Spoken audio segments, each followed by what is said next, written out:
sosok panutan warga Kota Pekalongan yang juga merupakan tokoh agama, guru, wakil dekan, dan juga seorang ketua pimpinan daerah Muhammadiyah Kota Pekalongan. Inilah dia, Dr. Haji Muhammad Hasan Bishri, MAG. Baik, selamat sore Pak Hasan. Selamat sore. Ya. Oke, kita hari ini ngobrol-ngobrol boleh ya Pak ya? Monggo, siap. Mumpung tanggal merah ya, jadi agak slow ini, ya. agak santai. Oke, Pak Muhammad Hasan Bishri ini kan sebagai pimpinan daerah Muhammadiyah ya Pak ya? Sebagai ketua. Sebagai ketua. Jadi kalau di PDM itu ada pimpinan daerah, ada ketua, nanti ada anggota. Itu anggotanya ada sekitar 11 orang atau 12 orang gitu. Oke, nah ini biar pemirsa tahu nih, boleh dong Pak diceritakan terkait profil ataupun latar belakang dari Pak Hasan sendiri seperti apa, mungkin di rumah atau mungkin sebelum menjadi ketua PDM ini.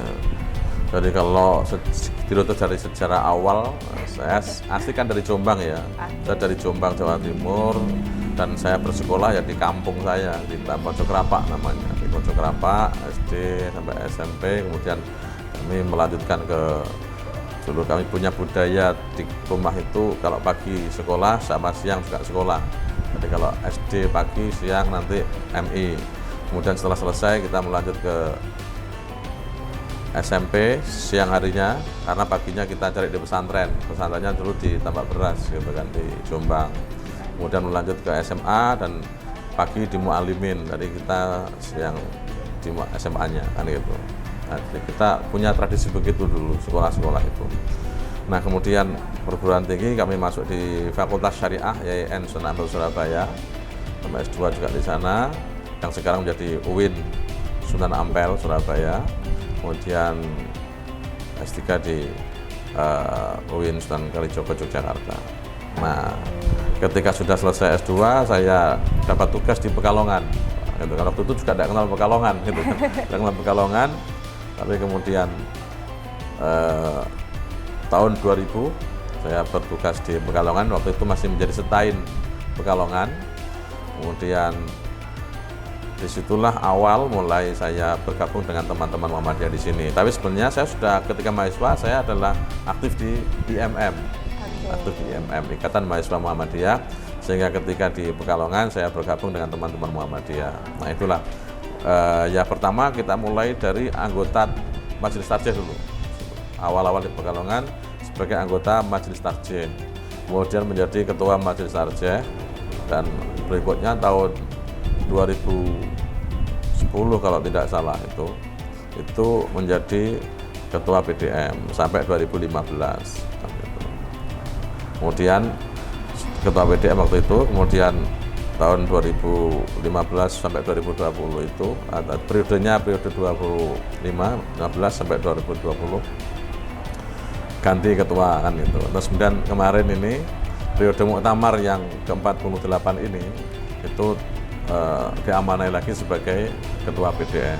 Jadi ini sudah PDM yang kedua kali. Nah itulah sejarahnya saya bergabung dengan Muhammadiyah di Pekalongan. Oke, luar biasa, dan ternyata betah ya Pak di Pekalongan? Alhamdulillah, di mana-mana insya Allah betah. Karena sudah banyak saudara. Ya. Dulu awal belum banyak saudara, tapi sekarang saudara-saudara sudah banyak sekali. Oke, luar biasa, jadi damai ya Pak? Iya, alhamdulillah. Ya, ini luar biasa nih Pak, berarti 2 kali menjabat sebagai ketua PDM seperti itu ya Pak, dan pertama di 2010 sampai 2015. Ya kurang lebih begitu ya, periodenya begitu. Periodenya, kemudian tahun 2023 ini sampai 2027 misalnya.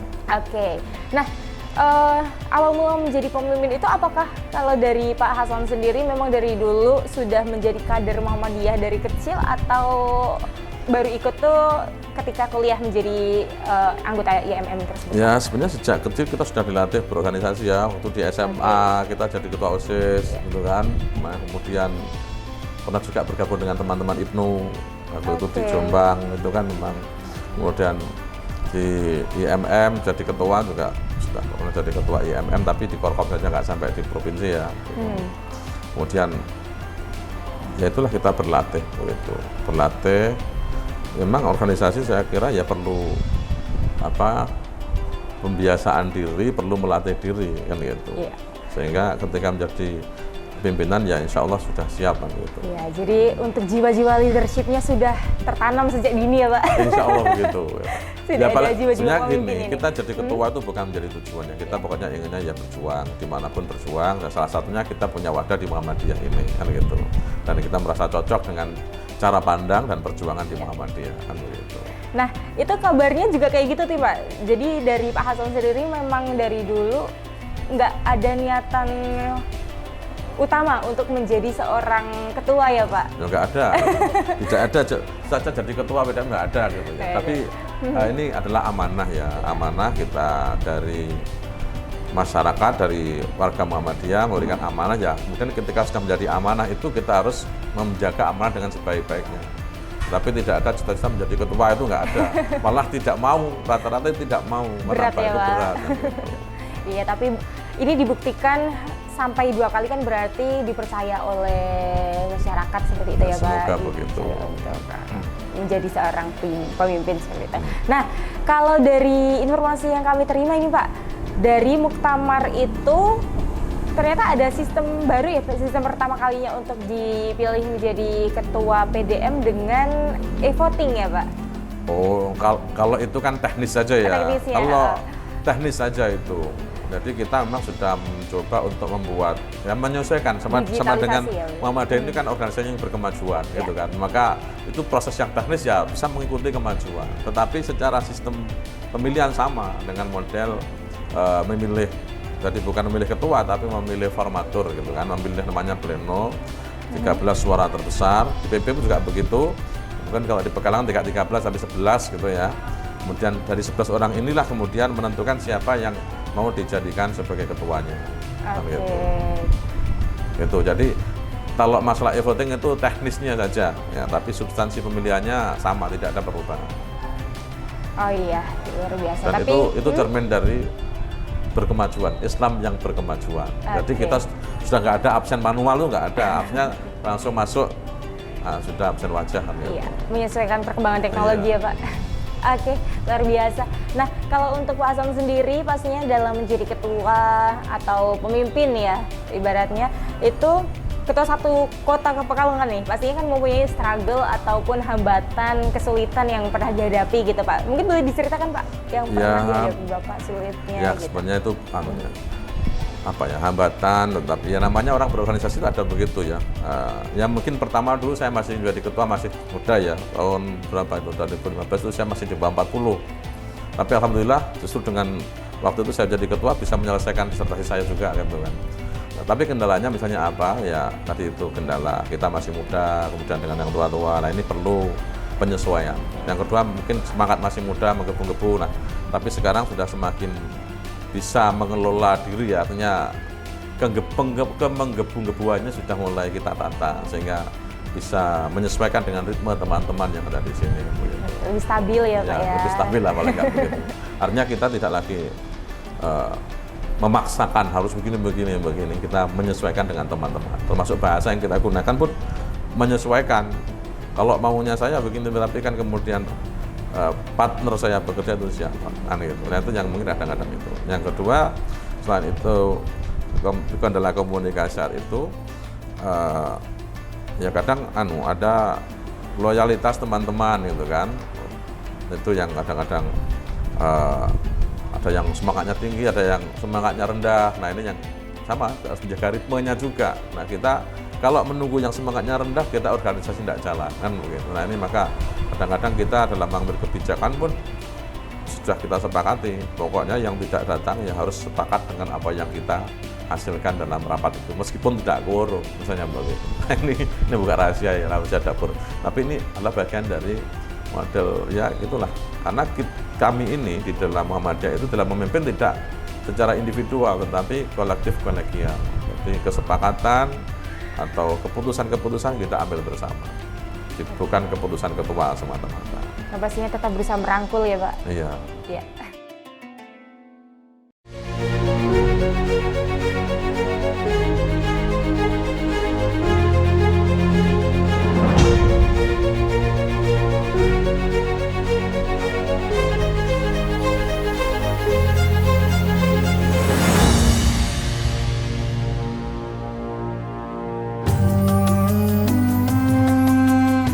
Menjadi lulusan pondok pesantren dan sejak kecil telah aktif menjadi kader Muhammadiyah, lantas tak membuat Ustadz Hasan Bisri cukup.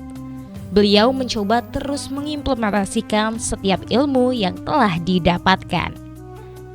Karena perannya dalam masyarakat, sosok Ustadz Hasan Bisri cukup dikenal di kota Pekalongan walaupun beliau bukan asli warga Pekalongan. Kepercayaan masyarakat kepada Ustadz Hasan Bisri dibuktikan dengan terpilihnya beliau menjadi Ketua Pimpinan Daerah Muhammadiyah Kota Pekalongan hingga 2 kali. Di balik hal tersebut, pastinya banyak cerita menarik yang akan menjadi motivasi tersendiri bagi kita untuk mengikuti jejak luar biasanya. Sebelumnya perkenalkan nama dulu Pak dan selaku apa di sini? Baik, perkenalkan nama saya Muhammad Bahrul Ulum, diberikan amanah oleh PDM Kota Pekalongan sebagai Mudir Pondok Pesantren MBSG Haji Mas Mansur Kota Pekalongan, atau dalam bahasa kita Direktur Pesantren yang diberikan amanah kepada saya pada angkatan pertama atau tahun pertama di tahun 2020. Nah, kemudian sebelum di Pondok Pesantren MBSK Mas Mansur Kota Pekalongan, saya selaku staf pengajar di SMA Muhammadiyah 1 Pekajangan Pekalongan. Oke, baik. Ini kami pengen tahu dong Pak, sosok dari Pak Hasan Bisri itu di mata Bapak mungkin seperti apa? Baik dari keseharian atau saat di pesantren ini sebagai teman kerja seperti itu? Untuk beliau saat Dr. Hasan Bisri membersamai terutama saya dalam memimpin pesantren ini selaku Badan Pembina Pesantren. Badan Pembina Pesantren dibentuk oleh pimpinan daerah Muhammadiyah Kota Pekalongan untuk mengawasi, kemudian membina, membimbing pondok pesantren secara khusus. Karena di bagian lembaga pendidikan, PDM Kota Pekalongan juga mendelegasikan amanah tugas pendidikan di Majelis Dikdasmen, pendidikan dasar dan menengah. Tetapi pesantren ini punya keunikan sendiri yang mengharuskan pengawasnya harus ada background pondok pesantren.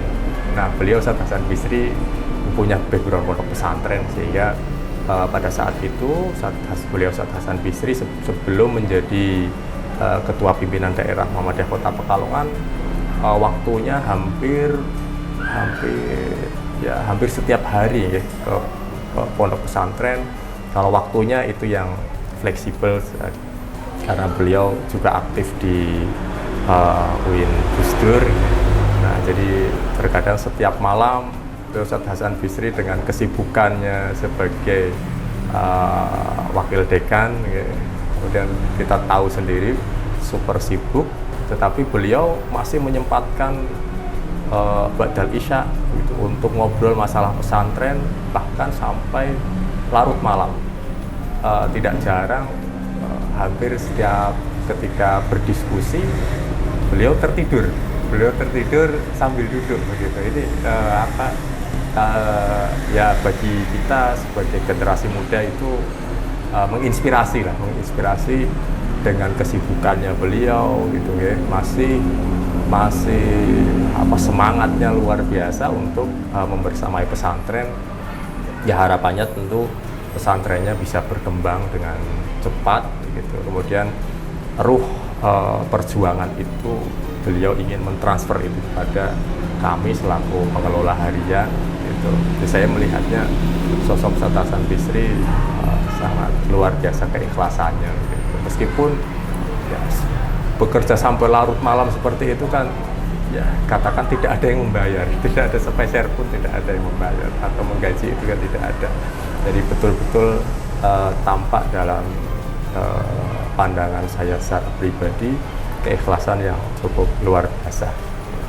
Oke, kalau dalam keseharian sendiri kayak gimana Pak? Keseharian Ustadz Hasan tipikal orang yang cukup lembut ya, cukup lembut, tapi ketika bersinggungan dengan kebijakan beliau cukup tegas. Tapi untuk muamalah keseharian ya, beliau sangat lembut, sangat santun ya, karena ya mungkin background pesantrennya terasa gitu, terasa. Dan begitu konsultasi, meskipun jarak usia saya dengan beliau Ustadz Hasan cukup jauh, tapi bisa memposisikan beliau Ustadz Hasan bisa menjadi teman bagi saya gitu, dan kemudian bisa menjadi pimpinan bagi saya.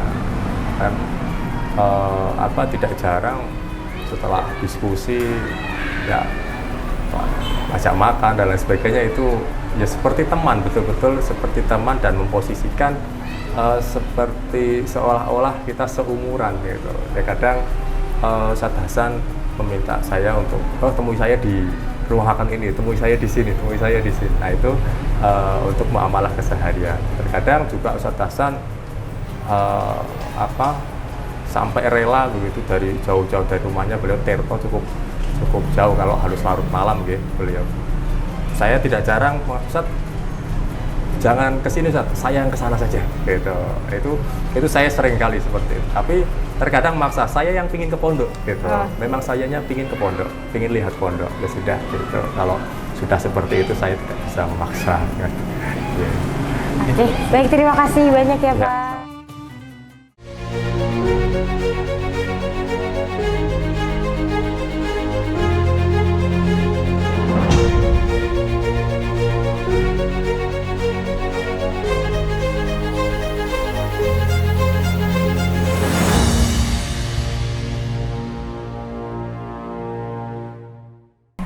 Oke, nah kalau dari Pak Hasan sendiri kan dikenal sebagai sosok aktivis Muhammadiyah seperti itu ya Pak. Iya. Nah, ini kabarnya menjadi salah satu tokoh untuk bersatunya perguruan tinggi yang sekarang itu menjadi Universitas Muhammadiyah Pekalongan Muhammadiyah Pekajangan di Pekalongan seperti itu ya Pak, atau MPP.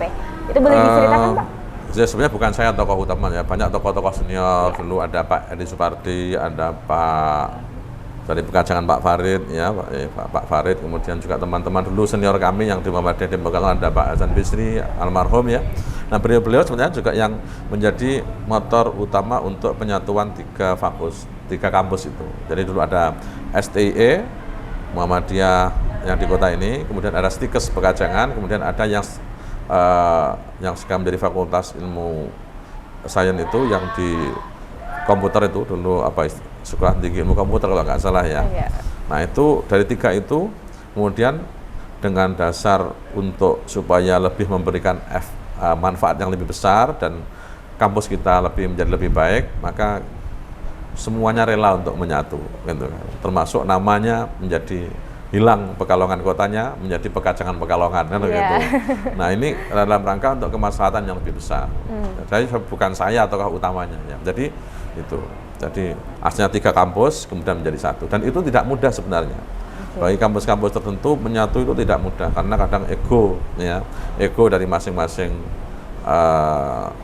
lembaga itu begitu besar, ego dari masing PDM juga besar. Nah ini ada termasuk kerelaan teman-teman di kota, kerelaan teman-teman di kabupaten untuk bisa menyatu menjadi satu universitas, yaitu Universitas Muhammadiyah Pekajangan Pekalongan. Nah persoalan nama juga begitu, waktu itu ya luar biasa, mau namanya apa, mau UMP, itu sudah ada yang menyamai kan. Jadi ada Universitas Muhammadiyah Purwokerto, ada mana lagi. Jadi di Muhammadiyah itu sama Muhammadiyah, kalau sama P-nya belakang, P-nya sama, ada Purwokerto, ada Purworejo, ada Pekalongan. Nah itu diusahakan namanya juga nggak sama, maka di sini ada dibedakan UMPP supaya tidak sama dengan P-nya singkatannya gitu. Oke, tapi buktinya itu sebagai bentuk yang luar biasa Pak. Bahkan hingga sekarang UMPP semakin dikenal seperti itu ya Pak ya. Semoga begitu. Amin. Oke, nah hal menarik lainnya dari kreativitas Pak Hasan sendiri ini nggak berujung atau nggak berakhir pada menjadi ketua nih Pak ya, tapi juga sebagai pendiri pesantren seperti itu ya Pak. Yang sekarang menjadi pesantren Muhammadiyah boarding school. Muhammadiyah boarding school Kiai Mas Mansur. Iya, ya. oke. Mungkin boleh diceritakan Pak. Jadi waktu itu berarti sudah awal gedung ini kita bangun dulu masih sederhana ya, masih 1 lantai. Kemudian pas periode saya sebagai ketua PDM yang periode pertama itu kita bangun lantai 3 itu, tapi belum menjadi pesantren, masih sanawiyah ya, masih sanawiyah. Nah kemudian pada periode kemarin yang ketuanya Pak Pasrum, Pak Dr. Andes Pasrum Afandi itu saya mengojok-ojoki Pak bahasanya itu. Mengojok-ojoki itu ya memotivasi lah gitu teman-teman supaya kita segera membuat pesantren. Dan alhamdulillah waktu itu kemudian ini sudah tahun keempat ini berdirilah pesantren ini. Nah saya duduk sebagai di PDM, saya ditunjuk sebagai ketua badan pembina pesantrennya, gitu. Ya, itu tidak lepas juga dukungan dari para senior-senior kami, bapak-bapak kami, ada sesepuh kami, termasuk penasihat kami Pak Edi Suparti juga begitu kuat beliau untuk memberikan dorongan supaya segera membuat pesantren itu. Jadi banyak yang dukung juga ya Pak? Iya, alhamdulillah. Kalau sendiri ya nggak mungkin. Kalau sendiri namanya milik saya sendiri, ini bukan milik saya, tapi milik persyarikatan. Oke, dan sampai sekarang juga Pak Hasan ikut turut serta mengajar ya Pak? Saya mengajar ya, mengajar salah satu kitab di pesantren ini. Yang kajiannya sore hari, malam hari itu pada maghrib sampai isya. Itu anak-anak ada ngaji kitab, ada tafsir Jalalain, ada Bulughul Maram, ada Riyadhus Shalihin, ada lagi kitab yang lain ya. Nah, saya salah satu memegang kitab itu di sini. Dan biasanya kalau yang paling susah menjadi sebuah guru untuk anak-anak itu biasanya gimana caranya mereka biar semangat terus ini Pak? Apalagi kalau dari ilmu-ilmu agama kan biasanya terkesan kalau untuk anak kecil membosankan gitu ya Pak. Nah itu gimana caranya untuk Pak Hasan menanggulangi seperti itu?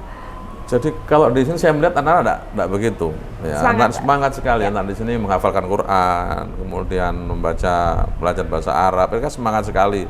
Nah namanya di pesantren itu sudah sejak pagi sampai sore ngantuk ya biasa. Ya dan mereka tidak usah, kalau ada santri ngaji sambil ngantuk itu biasa saja, tidak usah dimarahi. Mau ngaji sudah lumayan gitu kan. Artinya kadang-kadang anak tertidur itu bukan tidak menangkap ilmunya, bisa saja dia menangkap ilmunya, kan gitu. Yang penting ketika ditanya bisa jawab, karena saya sendiri juga orangnya termasuk ngantuan gitu.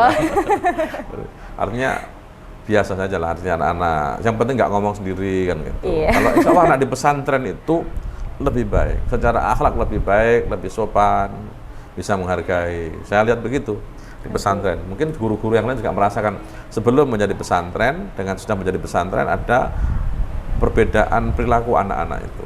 Setelah menjadi pesantren anak lebih baik. Kalau kita di sini mungkin ketemu saya anak-anak salaman semuanya gitu, dicium tangan saya semuanya. Dari etika dan akhlak iya, jadi lebih baik. Seperti jangan tadi masuk ke sini anak dari main bola, jangan masuk ke sini anak-anak berhenti dulu kan. Iya. Nah ini adalah bagian dari etika yang memang kita tanamkan kepada para santri. Kalau terkait peraturan Pak, itu termasuk peraturannya ketat atau enggak sih Pak sebagai Bapak untuk pengurus pesantren ini dan sekaligus Bapak sebagai ketua PDM itu apakah selalu berpatokan pada peraturan yang memang harus saklek atau? Maksudnya gimana saklek? Ya, so gini Mbak, nah, kalau di Muhammadiyah itu tidak boleh ada rangkap jabatan. Ya, sebagai rangkap jabatan misalnya apa? Sebagai kepala AUM, misalnya sebagai kepala sekolah sambil menjadi ketua PDM itu sebenarnya tidak boleh. Ya, apalah sebagai ketua. Karena itu nanti membawai AUM yang bersangkutan sehingga tidak bisa melakukan pembinaan, mengkritisi dan sebagainya. Sebenarnya tidak boleh. Tapi dalam keadaan tertentu terpaksa nggak ada orang ya akhirnya bisa jadi ada rangkap jabatan. Tapi secara aturan sebenarnya tidak boleh. Itu. Tapi tetap berusaha netral. Tapi kalau BPP itu kan bukan mudir ya, bukan mudir, bukan direktur, bukan kepala sekolah. Itu ada di atasnya direktur atau istilahnya gitu mudir, ma'had ya. Nah, kita di atasnya sehingga tidak rangkap jabatan. Meskipun ya sebaiknya nanti saya sebagai ketua BPP karena sebagai ketua PDM nanti ada yang menggantikan sebaiknya kan gitu. Iya, gitu. Yang penting kan dari hak dan tanggung jawabnya memang sesuai terus ya Pak ya, nggak lepas dari tanggung jawab. Kalau kita haknya di sini tanggung jawabnya yang ada, lo haknya nggak ada tanggung jawabnya gitu ya. Karena di Muhammadiyah itu kan nggak ada yang bayari kan gitu. Nanti haknya apa ya? Haknya sebagai pengurus tanggung jawabnya yang ada gitu.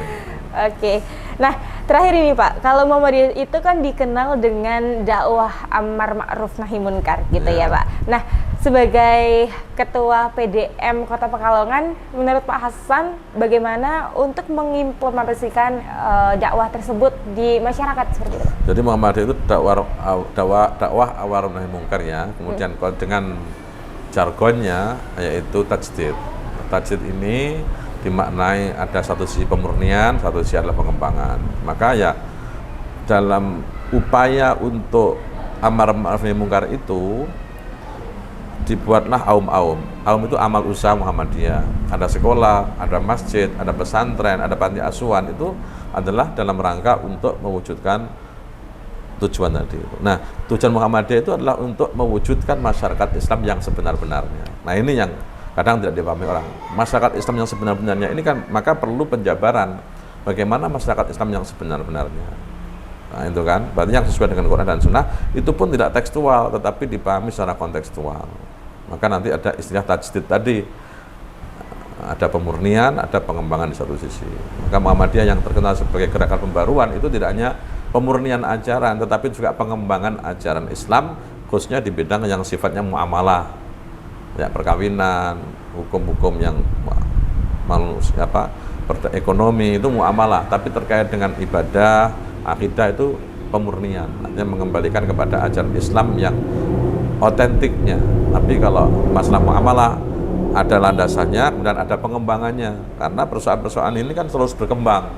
Seperti jual beli, dulu nggak ada jual beli online, sekarang kita beli bidding aja, jajan bidding itu online. Nah, maka hukum kan berkembang. Persoalan muamalah ini, dulu pencatatan nikah tidak ada pada masa Nabi, pada masa sahabat tidak, tapi kemudian sekarang pencatatan nikah menjadi sebuah kebutuhan. Karena apa? Ketika tidak, nanti laki-laki di mana-mana mengaku bujangan ya Mas ya. Nah, bahaya.